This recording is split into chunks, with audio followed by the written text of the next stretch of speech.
everyone, welcome back to another video. If you're new here, I'm Vanessa and I make lots of bookish and writing related content. So if that's something you're into, stick around and don't forget to hit that subscribe button.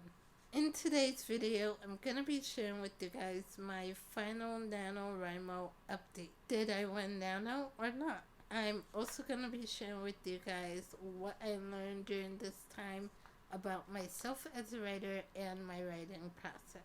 So first off, did I win NaNoWriMo this year? Drum roll, please.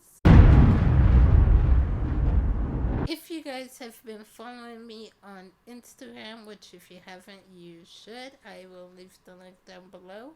But if you have, then you probably already know that yes, I did win NaNoWriMo this year. I officially completed NaNoWriMo on November 29th, 2020, which is actually one of my brother's birthdays, so might have had a little extra luck because of that. But I completed NaNoWriMo with 50,499 words. This is my second year doing NaNoWriMo.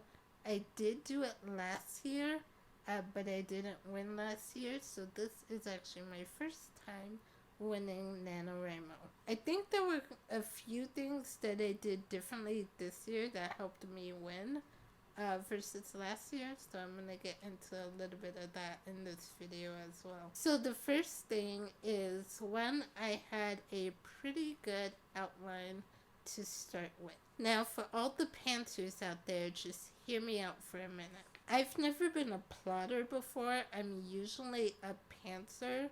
I have like a vague idea of the story I want to write and kind of just jump in and see where it takes me. However, because of this, sometimes my ideas are not developed enough or fleshed out enough and I get stuck in the middle. I think this was one of the issues I had last year. I had an idea, I had like a brief general outline of the story, but I don't think it was developed enough to help carry me through all the way to the end of Nano. This year, my main difference was I had a scene by scene, chapter by chapter outline. And I think that helped me so much. It was the first time I've outlined the entire story, scene by scene, chapter by chapter, and I think that really worked for me, so I'm gonna try to stick to doing that, continue doing that, because I really think it made a huge difference and really helped me with getting through the story. Especially because I was never left wondering, okay, what do I write next? Where am I going with this? What scene do I write next? So I think that helps a lot. I knew the direction I wanted the story to go, and even though there were some detours and changes, because let's face it, that's always gonna happen in a first draft. You're never gonna completely know 100% where you want the story to go. So even though there were some changes here and there, it still helped to kind of have that roadmap of where I wanted to go. So I guess one thing I learned about myself through this process is that I need a outlined scene by scene outline to help me get through. And I would suggest if you're a writer and you're a pantser and you usually get stuck in the middle of your story, or you have stories that you've started but have never completed or finished, because that's me as well, I would definitely suggest giving this a try. You know, it's not going to work for everyone. Every writer's process is different. But if you have been getting stuck before and you haven't been able to complete a story, I would just suggest give this a try. See how it works for you. Another major thing that I learned about myself during NaNoWriMo this year is I am a major underwriter. So I will write the bare bones of the story. I mostly focus in on the dialogue and the action during the first draft. There's very little description during the first draft because that is something that will get me stuck, and I will be thinking about how do I describe the scene, and it'll be like half an hour spent just trying to figure out how to describe the damn scene. So I try to leave that out the first draft, um, just to get the story out as quick as I can. And because of that, there's a lot of description left out. Like I said, bare bones. It's dialogue and um, action, and so I end up with a really, really short first draft. Um, I remember I finished NaNoWriMo early. I had gotten to, well, I finished the story and I realized I was only at like 36 or 38,000 words. And I was like, crap, I need to come up with another 12,000 words to win NaNoWriMo.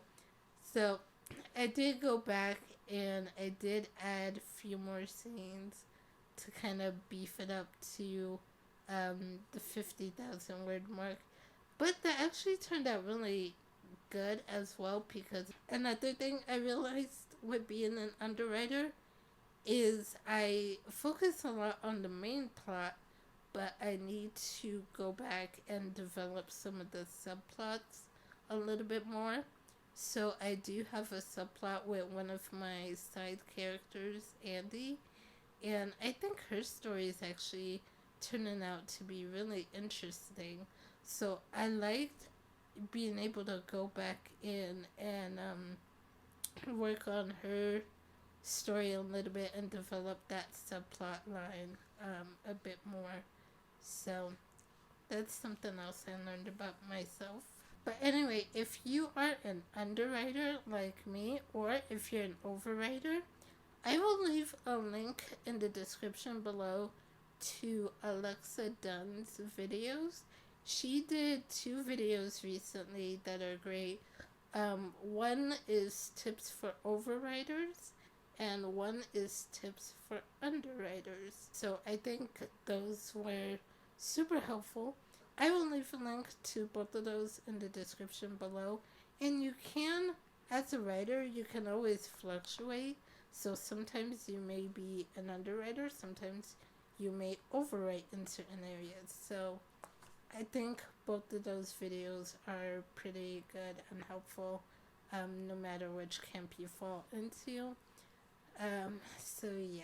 And I think the last and most important thing I kind of learned about myself during NaNoWriMo this time is just that I can do it. I can finish a, novel length project and in less than a month. Because, the whole finish in 30 days, that was my biggest kind of like, I don't know, this is gonna be tough, but I can do it. And so I think that was like the last major thing I kind of learned about myself during this time and completing NaNoWriMo, especially because this was the first full novel length story that I finished. I've done plenty of short stories in the past. I've done lots of short stories, lots of poems, but I've never completed a full length novel. I've started plenty of books that I thought would be novels, but like I said, I usually get stuck somewhere in the middle. And this time I actually completed the first draft of a full length novel. So this just really helped to show me that I can do it. So thank you, NaNoWriMo, for that. Another thing that really helped me get through my story during this time, which I will leave a link to the course in the description down below. But I took Jessica Brody's fast drafting course. Jessica Brody wrote the Save the Cat Writes a Novel book. And so she has a whole online academy with tons of different courses. One of them is a fast drafting course to fast draft your first draft of a novel.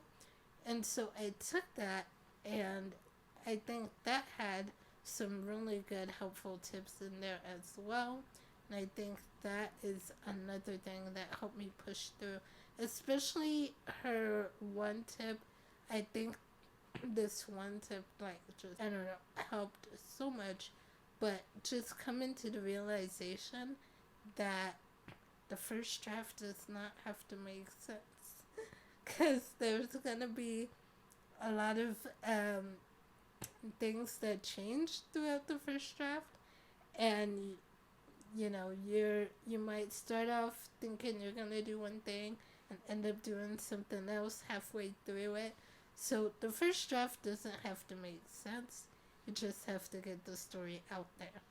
And so I think that was something that helped a lot as well, because, you know, writing the story, I'm always constantly thinking, wait, but does this make sense? Wait, is this confusing? So that helped push me along to where I could say, you know what, it doesn't need to make sense right now. I will fix it in editing. That is what the revision process is for. So that helped a lot. So if you want to learn how to fast draft your novel, I definitely recommend her course. Like I said, I'll leave a link down below for you guys to check out. But that's pretty much it. That's kind of what I learned this year during NaNoWriMo. That's what I learned about myself as a writer and my writing process. So let me know in the comments below, you guys, if you did NaNoWriMo this year, what have you learned about yourself as a writer, or your writing process, or just in general, what have you learned about yourself as a writer? Maybe not just during NaNoWriMo, but anytime this year, what have you learned? That's it for this video. If you liked it, don't forget to give it a thumbs up. Hit that subscribe button if you haven't already. I post new videos every other Thursday, so I will see you guys soon. Bye!